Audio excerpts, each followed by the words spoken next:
গত 25শে আগস্ট পরপারে বিদায় নিয়েছেন অভিনেতা জয় বন্দ্যোপাধ্যায়। তাঁর হঠাৎ চলে যাওয়ায় একরকম নিঃস্ব হয়ে গিয়েছে তাঁর পরিবার।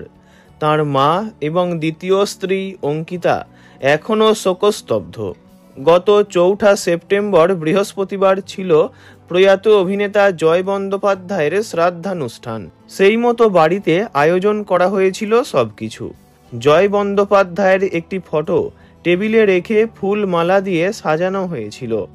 একে একে অনেক তারকাই গিয়েছিলেন অভিনেতার শ্রাদ্ধের অনুষ্ঠানে। দেবশ্রী, প্রসেনজিৎ, রুদ্রনীলকে সেখানে হাজির থাকতে দেখা যায়। উপস্থিত ছিলেন জয় বন্দ্যোপাধ্যায়ের প্রথম স্ত্রী অনন্যা বন্দ্যোপাধ্যায়ও। এদিন জয়কে অন্তিম শ্রদ্ধা জানাতে যান তিনি।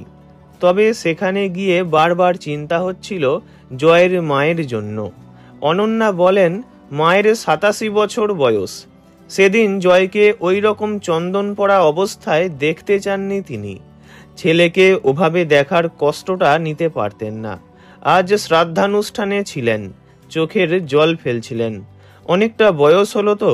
অনন্যা আরও বলেন, আজ খালি মনে হচ্ছিল ওপারে থাকবো আমি, তুমি রইবে এপারে, শুধু আমার দু চোখ ভরে দেখবো তোমারে।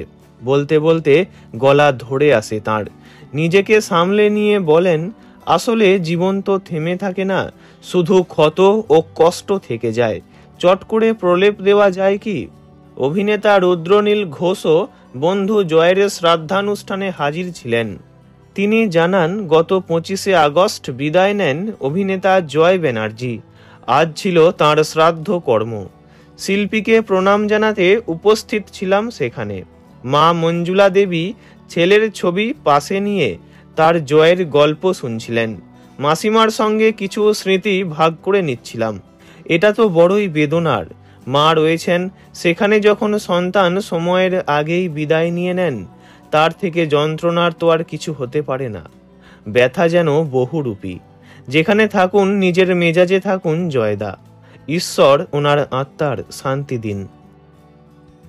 ভিডিওটি এইটুকুই। বিনোদন জগতের সব রকম খবরাখবর জানতে চ্যানেলটি অবশ্যই সাবস্ক্রাইব করবেন। ধন্যবাদ।